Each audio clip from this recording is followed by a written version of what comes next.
Mereka yang tidak suka atau anti terhadap gereja Katolik mengklaim bahwa gereja yang didirikan Yesus dan dijalankan para rasul di masa awal pertumbuhan gereja bukanlah gereja Katolik. Bahkan ada yang lebih ekstrim dengan mengatakan bahwa gereja Katolik baru ditemukan oleh Kaisar Romawi Konstantinus setelah dia mengeluarkan maklumat Milan tahun 313.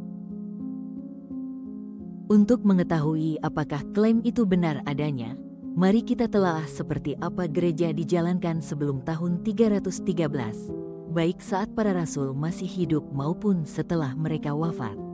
Sumber penelaahan adalah kitab suci Perjanjian Baru, tulisan para bapak apostolik, maupun tulisan para bapak gereja yang sudah dipedomani gereja Katolik sebelum tahun 313. Sebagaimana kita ketahui, Yesus memberikan pengajaran kepada para rasul dan murid-murid lainnya melalui pernyataan lisan, melalui berbagai mukjizat, maupun contoh-contoh perbuatan. Yesus tidak pernah menulis kitab Injil. Yesus juga tidak pernah memerintahkan para rasul untuk menulis atau mencatat apa yang dia ajarkan. Adalah inisiatif para rasul dan para murid lainnya, yang tentunya atas inspirasi Roh Kudus, untuk menuliskan apa yang Yesus ajarkan. Tulisan-tulisan yang sekarang kita sebut kitab Perjanjian Baru itu baru mulai ditulis paling awal sekitar tahun 50-an dan setelahnya. Itu berarti ada jeda sekitar 17-63 tahun sejak Yesus wafat disalib, bangkit dari antara orang mati, dan naik ke surga pada tahun 33. Perlu dicatat bahwa apa yang mereka tuliskan itu belum mencakup semua yang pernah diajarkan atau dilakukan Yesus. Hal ini dikatakan sendiri oleh Rasul Yohanes dalam Injil Yohanes bab 20 ayat 30 dan bab 21 ayat 25. Jika demikian kronologinya, apa sekiranya yang digunakan para rasul untuk menjalankan gereja, dalam hal ini memberikan pengajaran, pada periode sebelum kitab Perjanjian Baru ditulis? Sudah pastinya para rasul melakukannya dengan cara menyampaikan kembali atau meneruskan secara lisan apa yang pernah mereka dengar dan lihat dari Yesus. Hal ini dilakukan seluruh rasul, mulai dari Rasul Petrus yang pergi ke barat sampai ke Roma, hingga Rasul Thomas yang pergi ke timur sampai ke India. Inilah yang dalam ajaran gereja Katolik disebut sebagai tradisi suci. Sebagian dari tradisi suci ini nantinya ada yang dituangkan ke dalam tulisan menjadi kitab suci, tapi ada juga yang tidak, seperti dikatakan Rasul Yohanes tadi, bahwa Rasul Petrus sampai ke Roma dan Rasul Thomas sampai ke India juga tidak tertulis dalam kitab suci.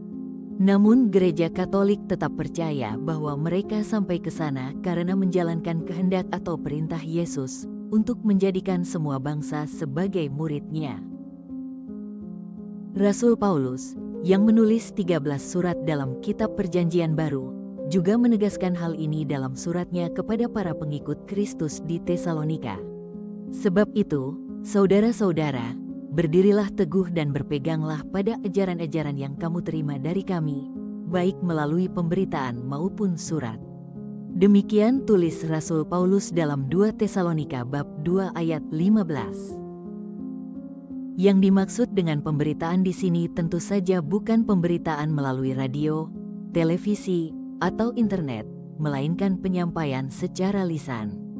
Perlu dicatat bahwa Paulus lebih dulu memberikan pengajaran secara lisan kepada umat di beberapa wilayah di Asia Kecil dan Yunani, sebelum memberikan pengajaran atau nasihat secara tertulis melalui surat-suratnya. Ini bisa dibaca dalam Kisah Para Rasul mulai bab 11 dan seterusnya.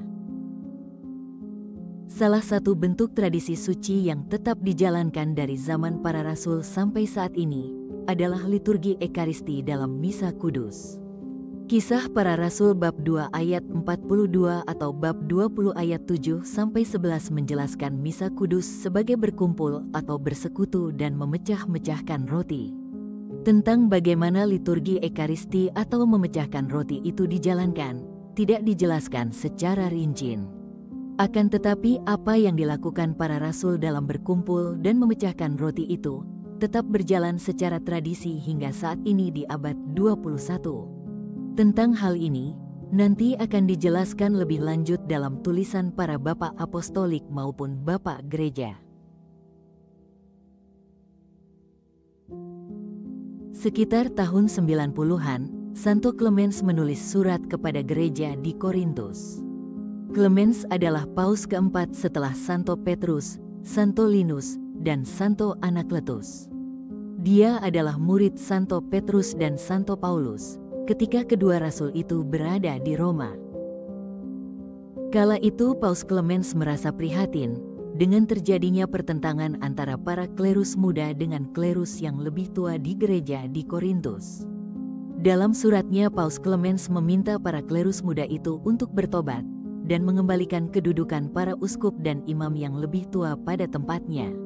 Mereka juga diminta untuk tunduk dan taat kepada uskup dan imam yang telah ditunjuk oleh para rasul untuk melayani gereja di situ.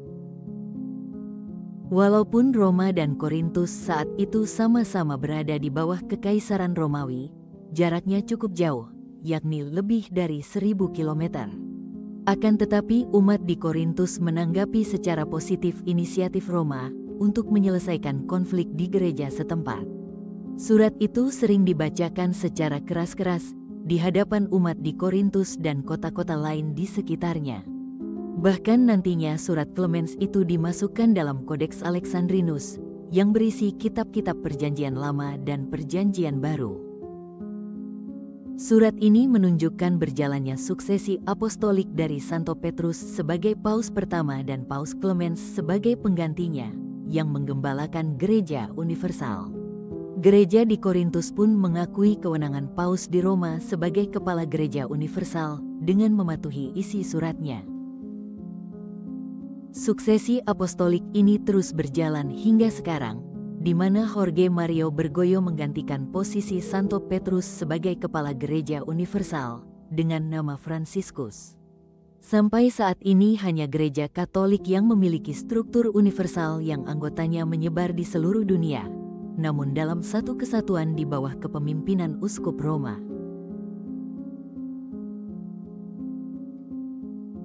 Apa yang menjadi keprihatinan Paus Clemens di abad pertama juga menjadi perhatian mendalam bagi seorang uskup di Antioquia pada awal abad kedua. Uskup itu adalah Santo Ignatius dari Antioquia. Ignatius bersama Santo Polikarpus adalah murid-murid langsung dari Rasul Yohanes. Sebelum wafat sekitar tahun 100, Rasul Yohanes menunjuk Ignatius menjadi uskup di Antioquia dan Polikarpus menjadi uskup di Smyrna, sekarang Turki. Dalam suratnya kepada umat di Smyrna dan Efesus, Ignatius menekankan arti pentingnya hierarki gereja maupun tradisi suksesi apostolik gereja dalam penggembalaan umat. Kepada umat di Smyrna, Ignatius diantaranya menuliskan sebagai berikut: "Kalian harus taat kepada uskup, sebagaimana Yesus taat kepada Bapa, taat kepada imam, sebagaimana dilakukan para rasul kepada Yesus. Menghormati diakon, seperti kalian menghormati hukum Allah." Terkait dengan kewenangan uskup sebagai pengganti atau penerus para rasul, Ignatius menulis sebagai berikut: "Siapapun jangan melakukan sesuatu yang terkait dengan gereja tanpa uskup. Dia yang menghormati uskup telah dikaruniai oleh Allah. Dia yang melakukan sesuatu tanpa sepengetahuan uskup pada dasarnya melayani iblis." Kepada umat di Efesus, Ignatius menulis sebagai berikut: "Karena itu tindakan kalian harus sesuai dengan apa yang ada dalam pemikiran uskup, seperti yang kalian lakukan selama ini. Para imam tentu saja terikat erat dengan uskup, bagaikan tali senar dengan harpanya." Apa yang ditekankan oleh Ignatius dalam surat-suratnya tersebut adalah pentingnya hierarki dalam penggembalaan gereja, khususnya terkait dengan peran uskup sebagai gembala utama gereja. Tradisi ini sampai sekarang tetap dijalankan oleh gereja Katolik dengan dibentuknya keuskupan dalam batas wilayah tertentu yang dikepalai oleh seorang uskup. Dengan alasan jarak atau jumlah umat, keuskupan ini dibagi ke dalam paroki-paroki yang dikepalai oleh pastor kepala paroki. Sebagaimana dikatakan Ignatius, para pastor kepala paroki terikat erat dengan uskup yang mengepalai keuskupan.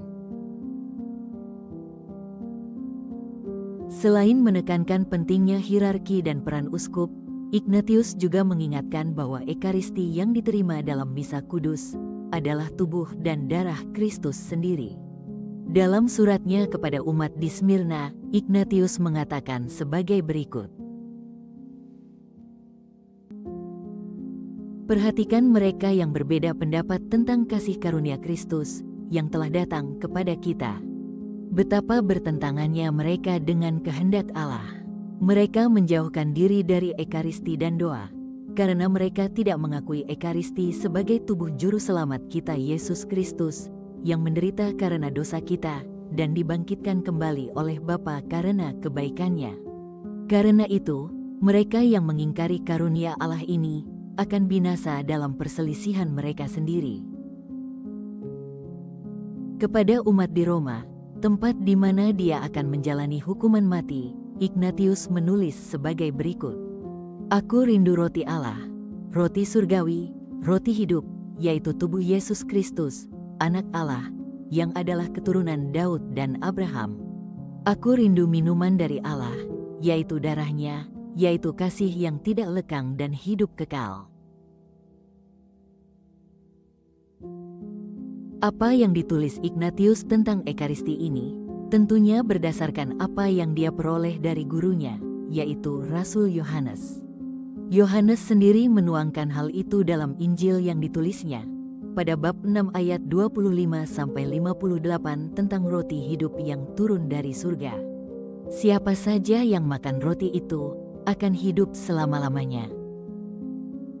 Ekaristi yang merupakan tubuh dan darah Kristus yang dikurbankan demi keselamatan kita, adalah inti dari iman Gereja Katolik. Tak heran jika Katekismus Gereja Katolik paragraf 1324 menyatakan sebagai berikut. Ekaristi adalah sumber dan puncak seluruh hidup Kristiani. Sakramen-sakramen lainnya, begitu pula semua pelayanan gerejani serta karya kerasulan, berhubungan erat dengan Ekaristi suci dan terarahkan kepadanya. Sebab dalam Ekaristi suci tercakuplah seluruh kekayaan rohani gereja, yakni Kristus sendiri, Paskah kita.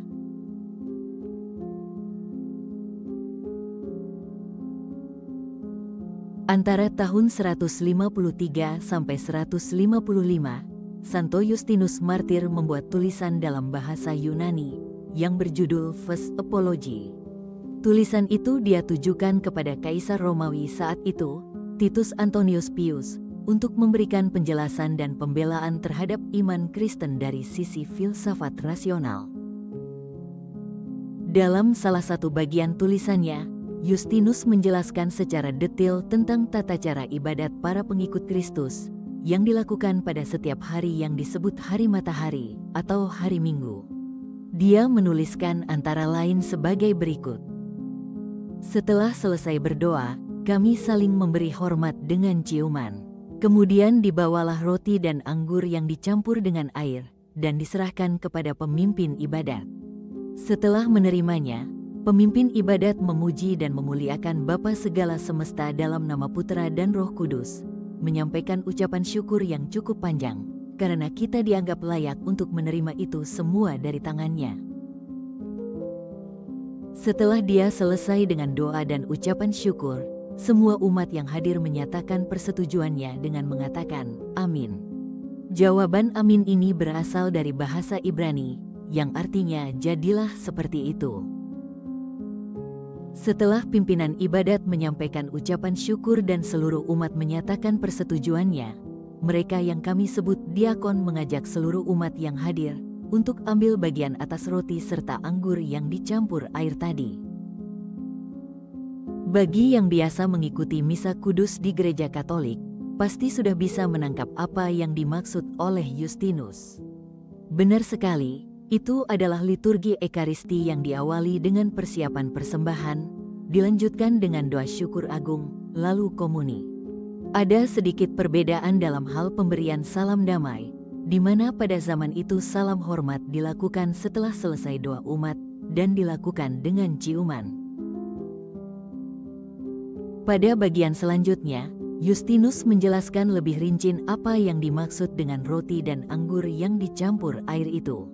Kami menyebut makanan itu sebagai ekaristi, yang tidak boleh dimakan oleh setiap orang kecuali mereka yang percaya bahwa apa yang kami ajarkan adalah benar, telah dibasuh melalui permandian demi pengampunan dosa dan menuju kelahiran kembali, serta menjalani hidup seperti yang diperintahkan Kristus. Roti dan minuman yang kami terima itu tidaklah seperti makanan dan minuman pada umumnya, melainkan sama seperti Yesus Kristus Juru Selamat kami, yang telah menjadi manusia oleh firman Allah, memiliki daging dan darah demi keselamatan kami. Demikianlah kami diajarkan, bahwa makanan yang telah diberkati melalui sabdanya itu, adalah tubuh dan darah Yesus yang menjadi manusia. Hanya gereja Katolik, dan tentunya Ortodoks di kemudian hari, yang percaya bahwa roti dan anggur yang telah dikonsekrasi, bertransubstansiasi menjadi tubuh dan darah Yesus Kristus. Yang dimaksudkan Justinus dengan diberkati melalui sabdanya, tidak lain dan tidak bukan adalah perkataan Yesus pada perjamuan terakhir, yang diulangi oleh imam pada saat konsekrasi roti dan anggur.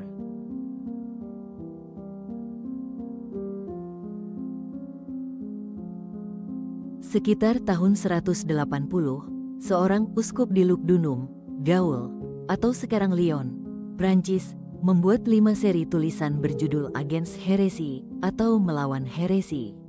Dia adalah Santo Irenes, yang berasal dari kota yang sama dengan Santo Polikarpus, yaitu Smyrna, sekarang Izmir, Turki. Dia adalah murid Polikarpus saat Polikarpus menjadi uskup di Smyrna. Polikarpus sendiri adalah murid dari Rasul Yohanes bersama-sama dengan Ignatius dari Antioquia. Dalam seri pertama, yang dia tulis untuk memerangi paham heretik Gnostisisme, Irenes diantaranya menekankan kesatuan iman gereja di seluruh dunia. Pada bab 10, Irenes menulis sebagai berikut. Gereja, meski tersebar di seluruh dunia, bahkan sampai ke ujung bumi, telah menerima iman ini dari para rasul dan murid-murid mereka.